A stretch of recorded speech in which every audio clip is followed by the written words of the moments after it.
إن الحمد لله نحمده ونستعينه ونستغفره ونعوذ بالله من شرور أنفسنا ومن سيئات أعمالنا من يهده الله فلا مضل له ومن يضلل فلا هادي له وأشهد أن لا إله إلا الله وحده لا شريك له وأشهد أن محمدا عبده ورسوله أما بعد فإن أصدق الحديث كتاب الله وخير الهدي هدي محمد صلى الله عليه وسلم وشر الأمور محدثاتها وكل محدثة بدعة وكل بدعة ضلالة وكل ضلالة في النار أما بعد.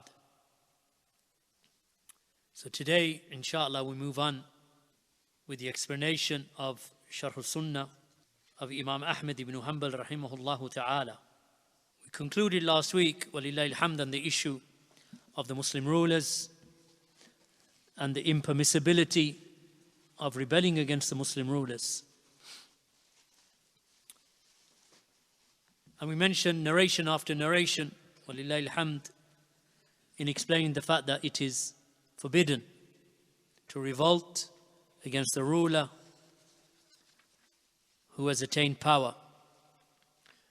Today's point actually is so the last point, if you recall, was concerning the fact that it is obligatory to obey the Muslim ruler so long as he does not command you with that which is evil, regardless of how he attained power, so long as he is in charge of his people and the ruler of a land, then he is to be obeyed. And likewise, that you pray behind him the various salawat, and that the divisions of war, divisions of the spoils of war, that it is upon the ruler to divide. And likewise, the zakah is payable to him, and the Jum'ah is to be prayed behind him. And other than that, from the various types of obligations that are due to the Muslim ruler, whether he is pious or whether he is a tyrant.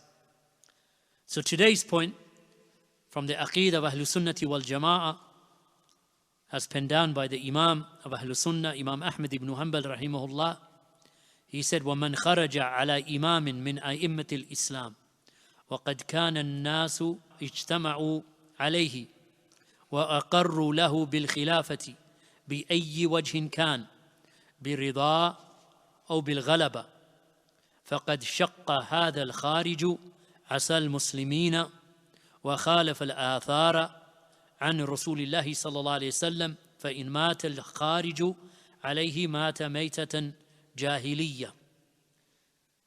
In this point he mentioned that whomsoever revolts against a ruler from the rulers of the Muslims, after the people have gathered together under his rulership and have affirmed and accepted succession for him by any means that was employed to achieve that, whether it was by their pleasure or by domination of them.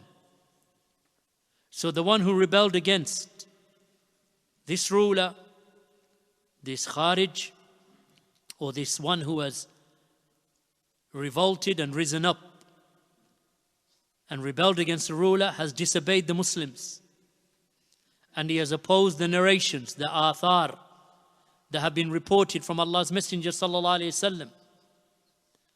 And if this rebellious one dies, he would have died the death of Jahiliyyah. Shaykh Ahmad al-Najmi rahimahullah ta'ala, in this explanation, he said, it is not permitted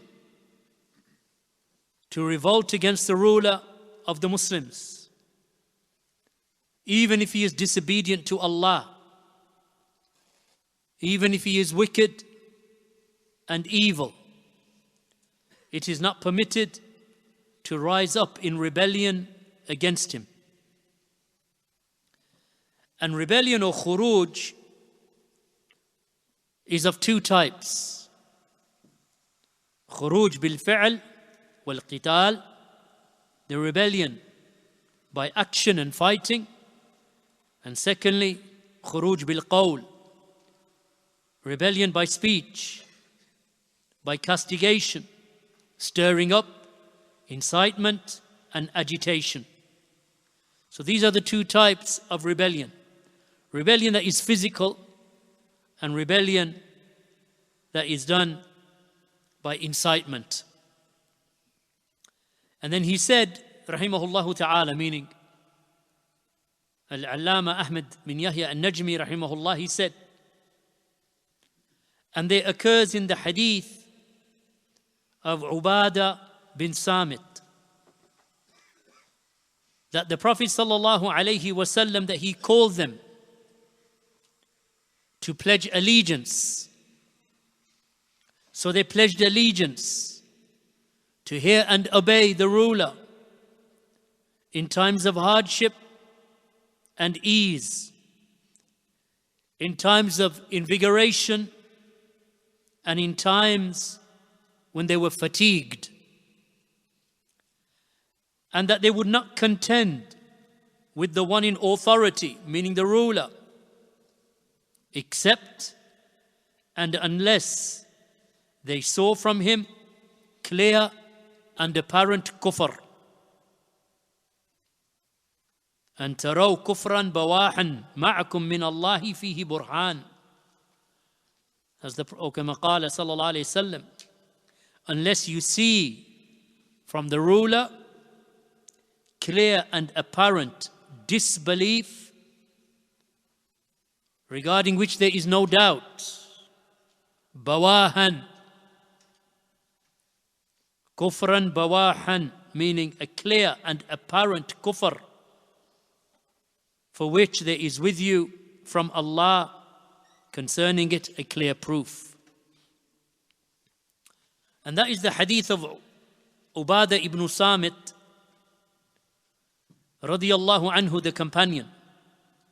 This noble companion, Ansari, Khazraji, Abu al-Walid al-Madani, who died in the year 34 after the Hijrah at the age of 72. So this companion, he narrated this hadith that has been collected by Bukhari in Kitab al-Fitan and by Muslim in Kitab al-Imara, meaning Bukhari in the book of tribulations and Imam Muslim in the book of leadership. So here, Ubadah ibn Samit, in the wording of the hadith of Bukhari, he said that Allah's Messenger sallallahu alaihi wasallam took from us the pledge to hear and obey the ruler when we are active and invigorated and when we are tired and fatigued, and when it is hard for us and when it is easy for us. And even if we give him his rights, but he does not give to us our rights, meaning that we give to him this obedience, but he gives our rights to somebody else. And then he said, وَأَنْ لَا نُنَازِعَ الْأَمْرَ أَهْلَهُ إِلَّا أَنْ تَرَوْا كُفْرًا بَوَاحًا عِنْدَكُمْ مِنَ اللَّهِ فِيهِ بُرْهَانٌ. And we gave the pledge that we are not to contend with him unless we see from him clear and apparent kufr. Unless we see that with him, that clear and apparent kufr for which there is with you, as the Prophet ﷺ said, عِنْدَكُمْ مِنَ اللَّهِ فِيهِ بُرْهَانٌ, that you have with you from Allah concerning that a clear proof. The hadith in Bukhari, Kitab al-Fitan, Muslim, Kitab al-Imara. So here, when we ponder over this hadith, the following 4 points can be noted. That it is not just a matter of you thinking that it's kufr. Rather, as the Prophet ﷺ said, إِلَّا أَن تَرَوْا, that it is such that you can see it. It is not hidden. It is not just speculation. It is not something that you suspect. It is not a rumor that you've listened to. It is not, it could be, or it might be, or I saw something. Rather, the Prophet ﷺ said, إِلَّا أَن تَرَوْا كُفْرًا بَوَاحًا, except that you see it. So it's not something that is vague or ambiguous. It is something that you can see. It is clear-cut kufr. Secondly, that it is kufrun bawahun, that it is a kufr that is clear and apparent, unambiguous. It is not a sin that you see. It is not 100 sins or 100 acts of tyranny from him. It is not that he killed this one, or that he imprisoned that one, or he stole from this one, or he beat that one. It's not related to his sins. It is a fact that he has committed kufr. It is not an affair that is differed over, meaning that a group might say, well, it's kufr in our madhab. Another group say it's not kufr in our madhab, meaning it is not those affairs that are differed over. Because that which is kufrun bawahan, عندكم من الله فيه برهان, that it is a clear-cut kufr that you have with you concerning it, a proof from Allah, meaning it is not something, because if you have something that has with it proof, burhan, it is not something that there is, well, a group of scholars say this and a group of scholars say that. It is something that is agreed upon. That is what is burhan, something clear-cut. Thirdly, that this burhan, or this proof, that it is proof from the kitab and the sunnah, or an ijma' of the Sahaba radiallahu anhum, that his belief, or his saying, or his action is major kufr that nullifies iman, such that that which he has done, or that which he has said, or that which he believes, that it cannot coexist alongside iman. Iman and that which he is upon cannot coexist. So iman is nullified in his heart from every direction, such that his prayer does not benefit him, his zakah does not benefit him, none of his deeds will benefit him. Why? Because his iman is nullified. So this is the burhan. So it's not just a matter of just making claims, but rather it must be established that that which he is upon has nullified his iman, such that his kufr does not allow the kufr that he has committed. It is not kufr dun kufr. It is not sin. It is not alcohol that he has drunk, or riba that he deals with, or the people that he has imprisoned. But rather it is an affair of major kufr that nullifies his iman, such that his kufr and iman cannot coexist. So his iman is nullified by it. Fourthly, that the proof of its kufr is known to him. The fact that he has fallen into kufr, that exits him from the fold of Islam, it is something that is known to him.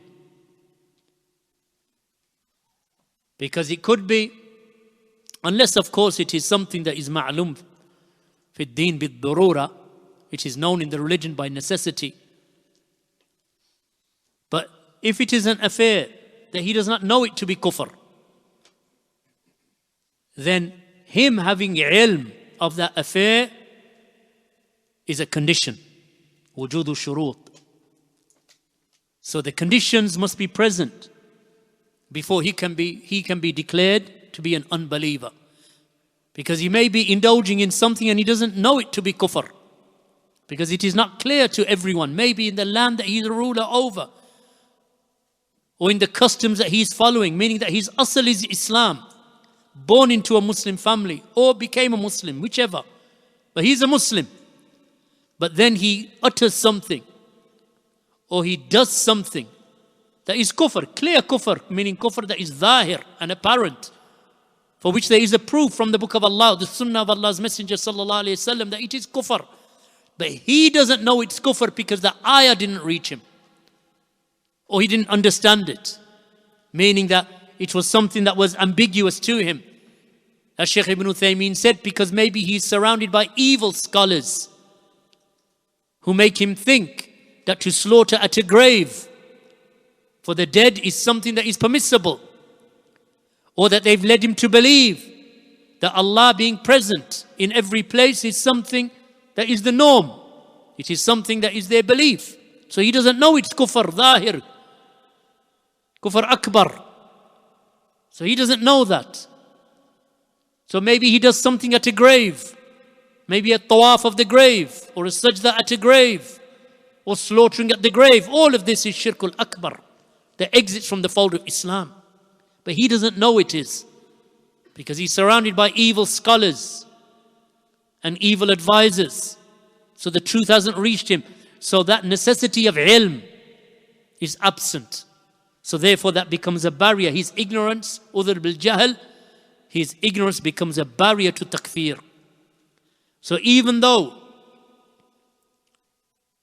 it is kufr or shirk that is clear and apparent, and you have with you the proof that from Allah this is kufr and shirk, but that knowledge has not reached him. The iqamatul hujjah has not been established. So in this regard, when we look at this hadith of Allah's Messenger sallallahu alayhi wasallam, reported by Bukhari and Muslim, the hadith of Ubadah ibn Samit, that is used by the people of takfir and the Khawarij to claim that the rulers are unbelievers because they don't judge by what Allah has revealed. Anyway, not judging by what Allah has revealed is not kufr bawah. Anyway, regardless, al-hukm bi ghayri ma anzal Allah is not considered to be kufr that exits a person from the fold of Islam. And that's what Abdullah ibn Abbas radiyallahu anhuma said. It is not the kufr that you think it is. Rather, it is not the kufr that exits from the millah, that exits a person from the millah. Rather, it is the kufr lesser than the kufr that exits from the millah. And that's why Imam al-Bukhari brought the chapter heading, the chapter of kufr dun kufr. And that's why Ibn Kathir mentioned it.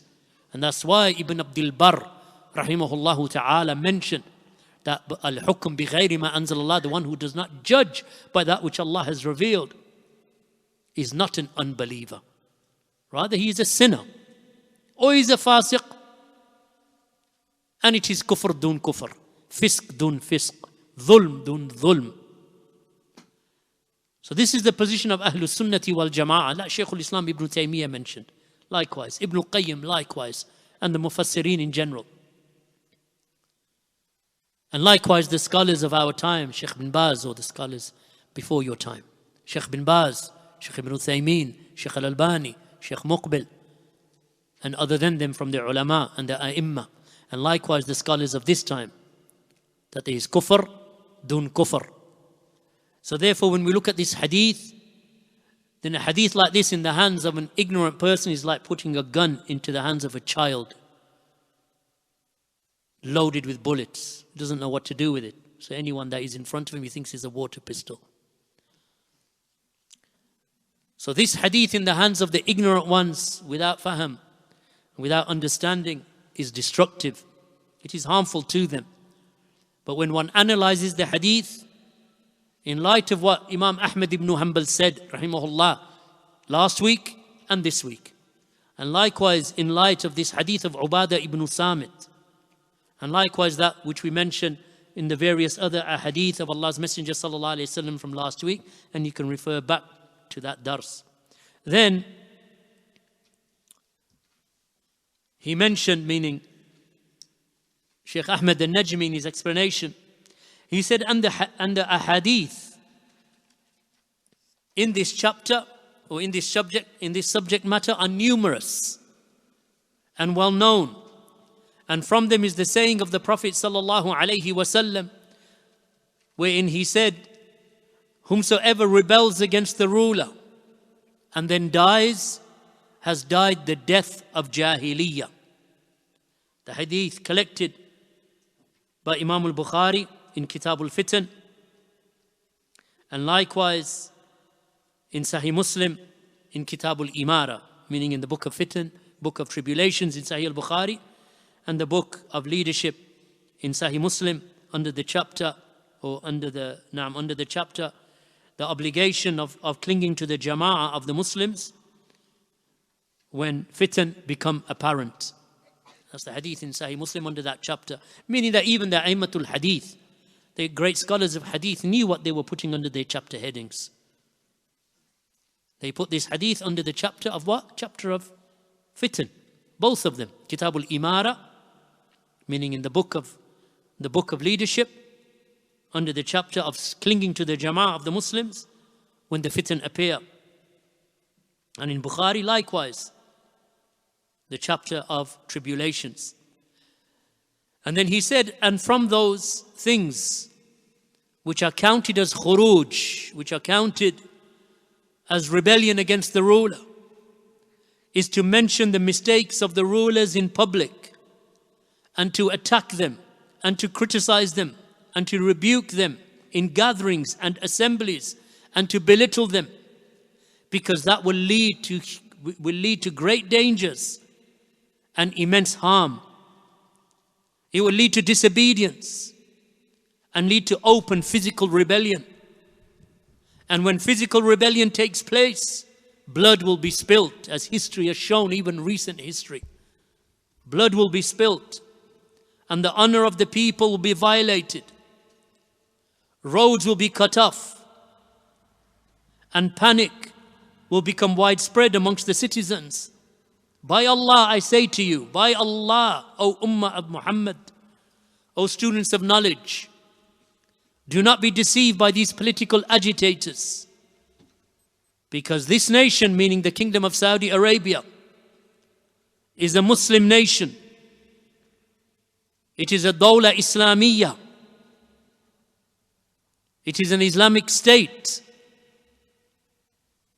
Do not be deceived, for it judges by the Sharia of Allah, and they spread His justice, meaning in the courts, it is the justice of Allah that is judged by. And they spread the message of Tawheed. It is not a land of shirk or kufr. It is the land of Tawheed, Darut Tawheed. So he continued, rahimahullah, and we ask Allah subhanahu wa ta'ala to guide those in charge of this nation towards every good. And we do not claim that this country, meaning the Kingdom of Saudi Arabia, is infallible and perfect. No, we don't claim that. No doubt there are mistakes. However, it is a must that the mistakes are treated correctly. That they are treated correctly by the path that will bring about benefit and rectification and not harm. So from those means is that the rulers are to be advised, to advise them in private, not in public, to write to them if you have a concern, or speak to the scholars who can reach them, or likewise to the ministers who can approach them to advise them. Because the deen is nasiha. As the Prophet ﷺ has stated, ad-deenu nasiha. And from those who are deserving of our advice are the rulers. And then he said, and I don't want to make the discussion of this subject matter too extensive. So this is just some indications that we have spoken about and pointed out concerning the errors of the innovators, so that perhaps Allah will bring benefit by way of this speech to those whom Allah benefits, and that He protects us by these means from the evil innovations of the mubtadi'een, of the innovators. For indeed Allah is the most generous, the most kind. And then he said, bringing the next point of Imam Ahmad ibn Hanbal rahimahullah, that he said, وَلَا يَحِلُّ قِتَالُ السُّلْطَانِ وَلَا الْخُرُوجُ عَلَيْهِ لِأَهَدٍ مِّنَ النَّاسِ فَمَنْ فَعَلَ ذَلِكَ فَهُوَ مُبْتَدِعٌ عَلَى غَيْرِ سُنَّةِ وَالطَّرِيقِ. So he said it is not lawful to fight the ruler or to rebel against him for anyone from the people. And whomsoever does so is a mubtadi', is an innovator. He is upon something other than the sunnah and other than the right path. So again here, Imam Ahmad, rahimahullah ta'ala, in very powerful words, has made it clear that it is not permissible to rebel against a ruler, even if that ruler attained leadership bil ghalaba. Even if that ruler came into power by dominating the people. He came over them, he overpowered them, he conquered them, and he dominated them. As in the point that came before, because we discussed that last week, and that's why Sheikh Ahmed al-Najmi didn't go into detail this time. Because he said, وَأَقَرُّوا لَهُ بِالْخِلَافَةِ بِأَيِّ وَجْهٍ كَانَ, that they are to affirm, that they affirm the succession for him, regardless of how it came about.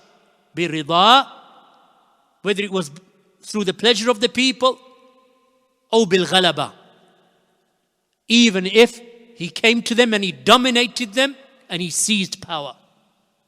He is still their ruler. فقد شق هذا الخارج عصا المسلمين.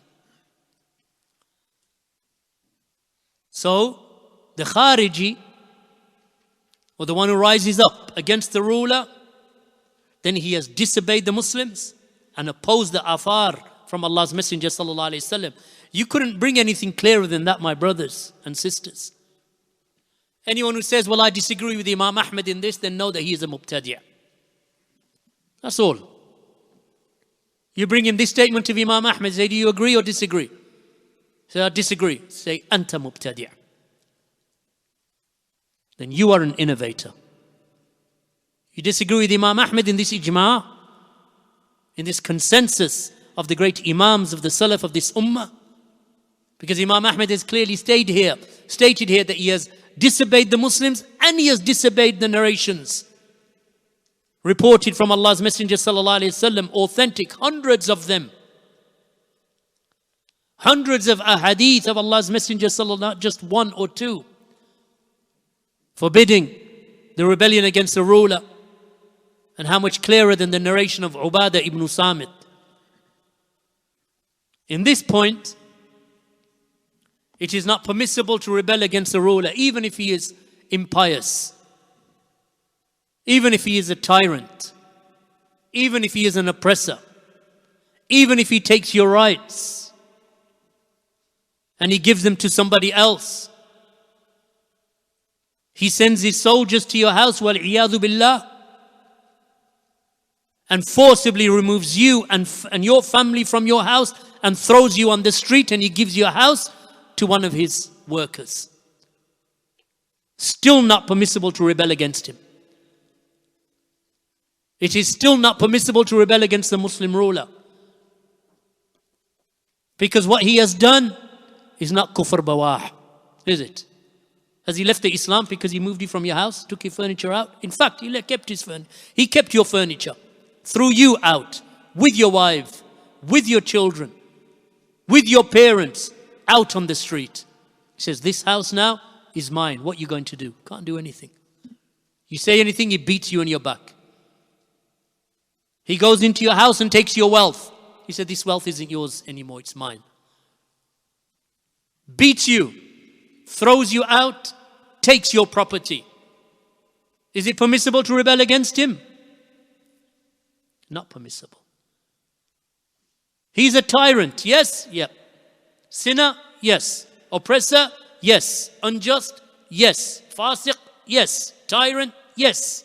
Kafir? No. Can we rebel against him, Ya Rasulullah? No. Up until you see from him clear and apparent kufr. Indakum min Allahi burhan. That you have, indakum fihi min Allahi burhan. That you have concerning it from Allah, clear evidence that he's a kafir. Otherwise, you obey. Are you happy? No. Of course you're not happy. You're the oppressed. You're the madhloom. But the Prophet ﷺ forbade you. Why?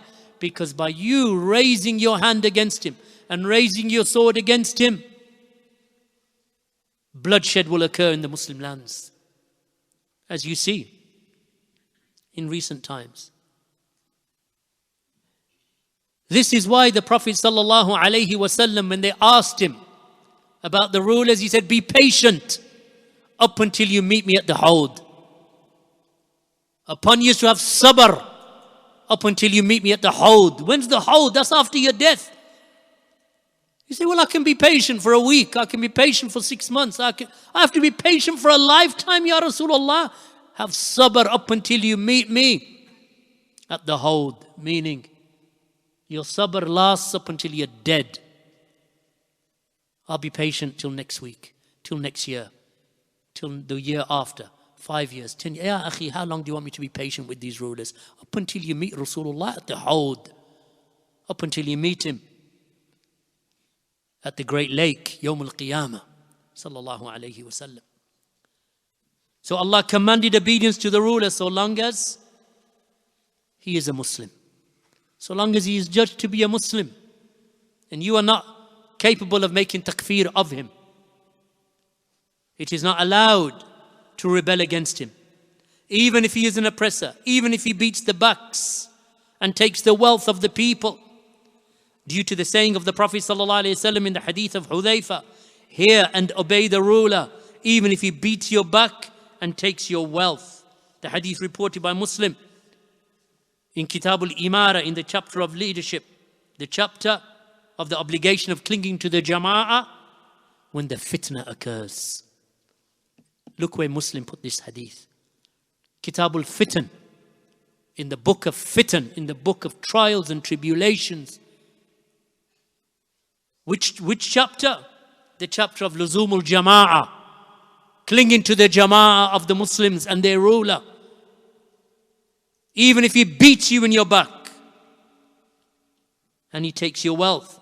There occurs in a hadith from Ibn Abi Asim in his Sunnah and Ibn Hibban in his Sahih from Ubadah ibn Samit, that Allah's Messenger ﷺ said, listen to the ruler and obey him when it is hard for you, when it is easy for you, whether you are pleased, whether you are displeased, when others are given preference over you, and even when they consume your wealth and beat your back. Hadith declared Sahih by Shaykh al-Albani in Dhilal al-Jannah and Ta'liqat al-Hisan. This is the sunnah of Allah's Messenger sallallahu alayhi wasallam. You go out into the street and they are waiting. In a Muslim country, we're not talking about Darul Kufr. You leave the masjid and they're waiting. They say, give us your car keys. You say, why? Because we're taking your car. Allowed to rebel?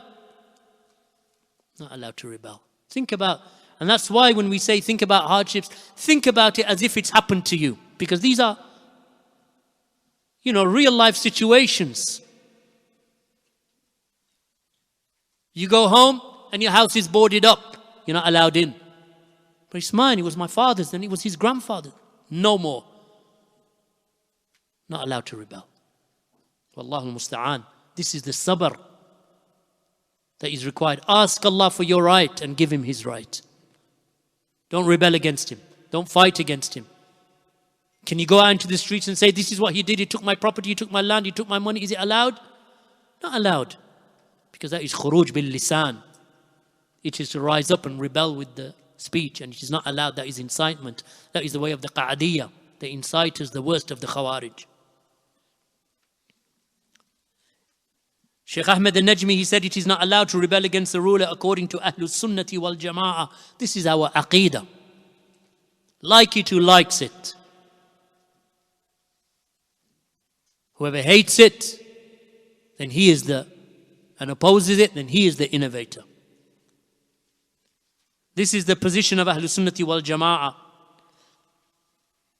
except if one rises against him, sees clear and apparent kufr, as we have mentioned, for which he has from Allah manifest proof concerning the kufr. Firstly,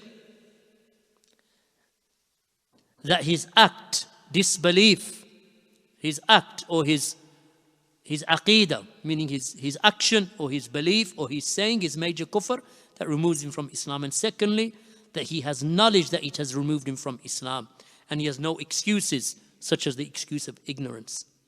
Then in this condition, then the situation is that the Prophet ﷺ allowed it. However, even in this condition, it is the duty of Ahlul Halli wal Aqd.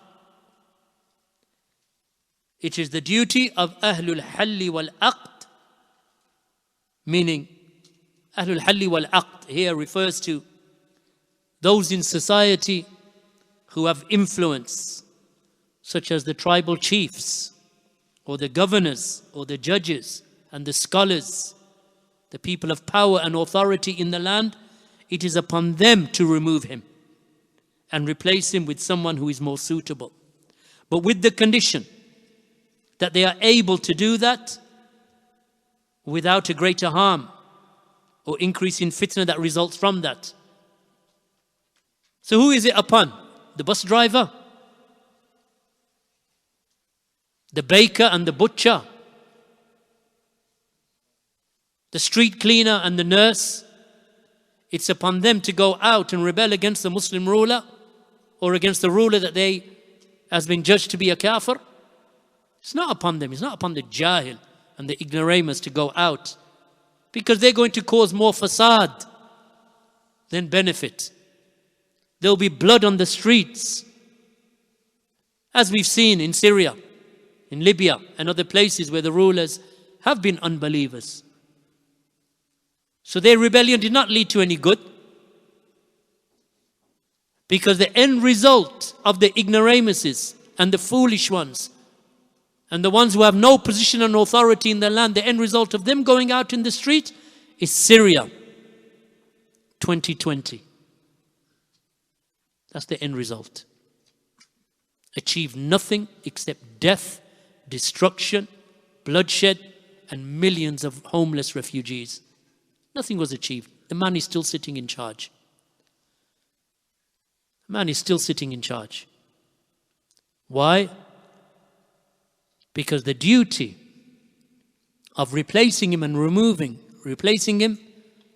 him and putting someone in his place who is more suitable, that is the duty of Ahlul Halli wal Aqd, the people in authority and station in society that have the ability to influence and change, knowing that the end result is going to be better than what it was, before you removed him.